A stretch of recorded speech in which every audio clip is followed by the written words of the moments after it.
कुठून आला रे तुझ्या तेवढा ऍटिट्यूड त्या मुक्तामुळे? तेव्हा सागर म्हणतो, तू ती मुलगी जी म्हणतोय ना, ती माझी बायको आहे, मिसेस मुक्ता सागर कोळी. आणि माझ्या बायकोचं नाव जरा सांभाळून घ्यायचं, समजलं? लग्न करण्यासाठी हिम्मत लागते. नमस्कार मित्रांनो, प्रेमाची गोष्ट या आपल्या लाडक्या आवडत्या मालिकेच्या आजच्या भागामध्ये आज आपण बघणार आहोत. मुक्ता आणि सावनी दोघीही भेटलेल्या असतात आणि त्या बोलत असतात. सावनी मुक्ताला म्हणत असते की काय सॉलिड दगा दिलास ग तू मला. मुक्ता, तुझ्यावरती मी आंधळा विश्वास ठेवला होता ग, तू मला त्याचं हे फळ दिलंस, माझ्या पाठीवरती वार केलास, मला मूर्ख बनवलंस. मुक्ता म्हणत असते की काय शब्द वापरताय तुम्ही हे मोठे, अहो मी फक्त आणि फक्त सहीसाठी. तेव्हा सावनी म्हणते की शट अप, एक शब्दही बोलू नकोस, माझ्या मुलीचं अजिबात नाव घेऊ नको तुझ्या तोंडून. माझ्या मुलीच्या खांद्यावरती बंदूक ठेवून वार करायचं बंद कर मुक्ता गोखले. ओ सॉरी, तू आता मुक्ता गोखले नाहीयेस ना, आता तर तू मुक्ता कोळी आहेस. माझं एका वेळीचं नाव, माझ्या एका वेळीचा नवरा आणि आता माझी मुलगी, सगळंच खेचून घेतलंस ग तू माझ्याकडून. आणि आता काय, तर आता सईची आई मुक्ता कोळी म्हणून मिरवणारस ना तू. मुक्ता म्हणत असते की मी समजू शकते तुमचा राग, मला जरी कंटाळा आला ना तरी मी तुम्हाला पुन्हा पुन्हा हेच सांगेल की मी फक्त आणि फक्त सईचा. तेव्हा सावनी म्हणते की सईचा की तुझ्या आयुष्याचा एकटेपणा. सावनी म्हणत असते की तू आई होऊ शकत नाहीस ना, म्हणून तू हा प्लॅन केला. खरं तर ना मुक्ता, तुझा प्लॅन खरंच सगळ्यात ग्रेट होता. म्हणजे बघ ना, एक श्रीमंत मुलगा आणि त्यामध्ये तुला आवडणारी त्याची मुलगी, एकदम कॉम्बो ऑफर सारखंच तुला सगळं हाती मिळालं नाही का. खरं तर मी, सागर आणि हर्षवर्धनने तुझ्याकडूनच क्लासेस घेतले पाहिजे या गोष्टीचे. वा वा, खूप छान मुक्ता, असं म्हणत सावनी आता टाळ्या वाजवू लागते. कमाल आहेस तू, ती मगर असते ना मगर, तशी आहेस तू. हा प्राणी जास्त धावपळ करत नाही, त्याच्या समोर एकदा टवक्यामध्ये आलं ना की लगेचच तो झडप घालतो. मित्रांनो, जर तुम्ही आपला चॅनल रोज बघत असाल आणि तरीसुद्धा अजून सबस्क्राईब केलं नसेल तर प्लीज चॅनलला लगेच सबस्क्राईब करा आणि बेल आयकॉनवर देखील क्लिक करा. धन्यवाद. मुक्ता, तू आहे ना, तू त्या मगर सारखी आहे, कोल्ड ब्लडेड, शांत डोक्याची. हा प्राणी ना जास्त धावाधाव नाही करत. हा प्राणी वाट बघतो कधी आपल्या जाळ्यात समोरचा अडकतोय याची, आणि पूर्ण आपल्या जाळ्यात अडकल्यानंतरच हा झडप घालतो. तशी आहेस तू. आता माधवी ही स्वामींना हात जोडून म्हणत असते की स्वामी, तुम्ही आम्हाला एवढं सगळं दिलं, आता माझ्या मुलीच्या आयुष्यात कुठेतरी सुख बघायला मिळतंय. आतापर्यंत सुख तिच्यापासून लांब लांब पळत होती, आता अखंड तिच्या आयुष्यात सुख राहू दे. आता मेहिका देखील म्हणत असते की स्वामी, खरंच तुम्ही आम्हाला खूप काही दिलं आणि आता आहे ना, मुक्ताच्या आयुष्यामध्ये ना हे सुख परमनंट राहू द्या बरं का, म्हणजे कसं फॉर एव्हर. तेव्हा माधवी म्हणत असते का तुझ्या वर्गातला मित्र आहे का, स्वामी आहेत ते. तेव्हा मेहिका म्हणत असते की सॉरी. आता इकडे मुक्ता ही सावनीला म्हणत असते, काय बोलताय तुम्ही शिकार वगैरे, मी फक्त आणि फक्त सईच्या डोळ्यामध्ये आनंद शोधण्याचा प्रयत्न केलाय आणि ती कारण मला सागरच्या घरात जास्त वाटली, म्हणून मी फक्त त्याच्याशी लग्न केलं.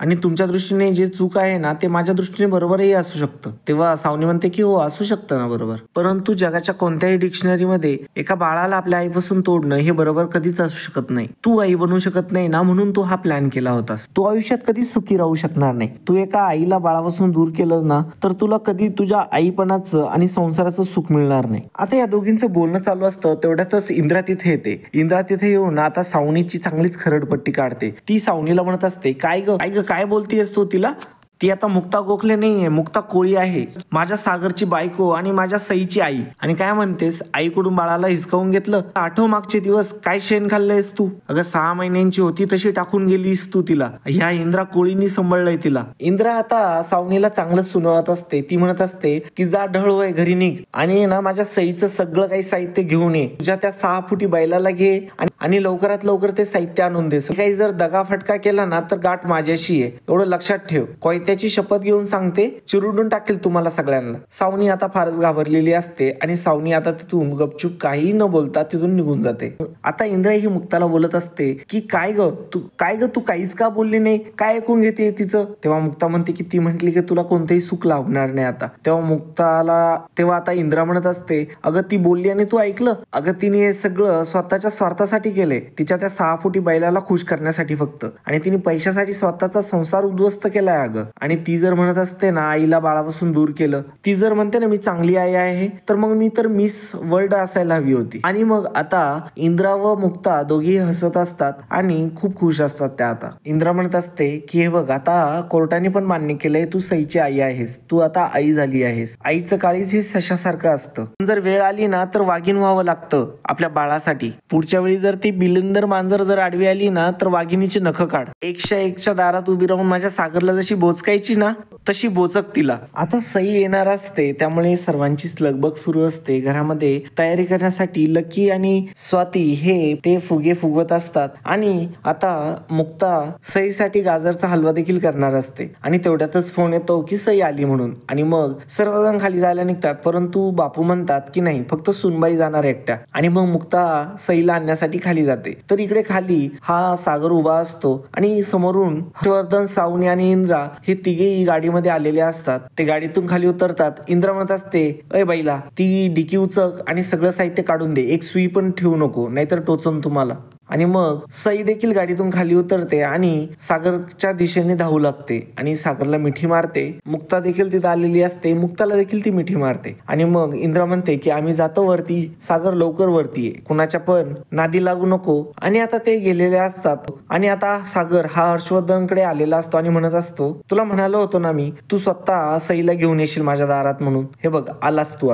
आता तुझ्या गर्लफ्रेंडला घे आणि निघ इथून, काय आहे ना तुझ्या गाडीने आमचा रस्ता अडवलाय. हर्षवर्धन म्हणतो की तुला लईच माज आलाय. तेव्हा सागर म्हणतो की हो आलाय माज. हर्षवर्धन आता म्हणत असतो की तू एका अशा मुलीशी लग्न केलंय जी तुझा तिरस्कार करते, जी तू सईचा एक बाप आहे हे म्हणून स्वीकारायला तयार नाहीयेस. तेवढ्यातच मुक्ता देखील तिथं आलेली असते. मुक्ता देखील हे सर्व काही ऐकत असते. हर्षवर्धन म्हणत असतो, आता तू इथे पण लॉस मध्येच आहे. तू एक कष्टकरी मेहनती एम्प्लॉय होता, परंतु बिझनेसमॅन म्हणून तू नेहमी लुजरच राहशील. आणि बघ ना, लग्न तर केलंय परंतु तुला प्रेम मिळणार आहे का? लोक कशासाठी लग्न करतात? प्रेम मिळवण्यासाठी, सहवासासाठी. परंतु तू हे लग्न कशासाठी केलंय? तू दोनदा लग्न केलं, परंतु तुला एकदा तरी प्रेम मिळालं का? जेव्हा तू हिच्यासोबत होता तेव्हा तू मूर्ख होतास आणि आता तर CEO ऑफ द इयर आहे, तरी देखील आता देखील तू लॉस मध्ये आहे. जी मुलगी तुझ्या तिरस्कार करते ना त्या मुलीशी तू लग्न केलंय. आता सावनी म्हणत असते की चल हर्षवर्धन इनफ. तेव्हा सागर म्हणत असतो की नाही थांब ना, त्याला कळू दे ना कोणता लॉस आणि नफा आहे माझ्यासाठी ते. सागर आता त्यांना म्हणत असतो, तुम्हाला वाटतं ना की ती मुलगी माझा तिरस्कार करते, राग करते, द्वेष करते, परंतु तुम्हाला माहिती आहे का ज्या गोष्टी माझ्याकडे नाहीयेत त्या कोणत्या होत्या? सईचं बालपण आणि घरातला आनंद. आणि ती मुलगी मला ह्या दोन्ही गोष्टी मिळवून देईल. खऱ्या आईपेक्षा लाख पटीने चांगली आहे ती. जी गोष्ट माझ्याकडे नाहीये त्यापेक्षा जी गोष्ट आहे ना ती गोष्ट खूप इम्पॉर्टंट आहे आणि यालाच म्हणतात नफा. एक वेळ होती की तू माझ्याकडून सर्व हिसकावून घेतलं होतं आणि आता तू स्वतः हातात तुझ्या हाताने मला परत देणार येते आणि याला म्हणतात नुकसान, तुझं नुकसान. आणि आता मला भूतकाळातून बऱ्याचशा गोष्टी भेटल्यात आणि मला ज्यांची अजिबात गरज नव्हती त्या तुझ्याकडेच ठेव, असं तो सावनीकडे बघून म्हणत असतो. आता हर्षवर्धन म्हणत असतो की कुठून आला रे तुझ्या तेवढा ऍटिट्यूड? त्या मुक्तामुळे? तेव्हा सागर म्हणतो, तू ती मुलगी जी म्हणतोय ना ती माझी बायको आहे, मिसेस मुक्ता सागर कोळी. आणि माझ्या बायकोचं नाव जरा सांभाळून घ्यायचं, समजलं? लग्न करण्यासाठी हिम्मत लागते आणि नाव देण्यासाठी सुद्धा गट्स लागतात आणि त्या गोष्टी माझ्यात आहेत. आणि सावनीकडे बघत म्हणत असतो की मी बघितलं होतं तुला कोर्टमध्ये, मुक्ताचं मंगळसूत्र बघून, हिरवा चुडा बघून तुझे डोळे भरून आले होते. हर्षवर्धन तू फक्त तुझं नुकसान नाही केलं, तुझ्यासोबत हिचं पण नुकसान केलंय. ही ना इथली राहिली ना तिथली. मुक्ताला मात्र आता आनंद होत असतो. सागर तिची साईड खूपच स्ट्रॉंगपणे त्यांच्यासमोर मांडत असतो. सागर हर्षवर्धनला म्हणत असतो की हर्षवर्धन आता तू संपलायस पूर्ण, आता तुझ्यामध्ये धमक नाही राहिली माझ्या सामोरे जाण्याची. आणि मित्रांनो आजचा भाग इथे संपतो. पुढील भागामध्ये आपल्याला बघायला मिळणार आहे, आता सई म्हणत असते इकडे की मुक्ताई थांब एक मिनिट, आता तू हा घास पप्पाला भरव, जर तू पप्पाला नाही भरवलंस तर मी सुद्धा नाही खाणार. सागर म्हणत असतो अगं सई, परंतु सई आता मुक्ताचा हात घेते आणि सागरच्या तोंडात मध्ये घास भरवते. मुक्ताने देखील सईसाठी केलेलं असतं आणि दोघेही आता खूपच जास्त एकमेकांकडे बघून लाजत असतात आणि घरातले सर्वजण खूप खुश असतात आणि हसत देखील असतात. खरं तर सई हा एक ब्रिज ठरणार आहे मुक्ता आणि सागरच्या प्रेमाच्या गोष्टीचा. तर मित्रांनो हा एपिसोड तुम्हाला कसा वाटला कमेंटद्वारे नक्की कळवा. धन्यवाद.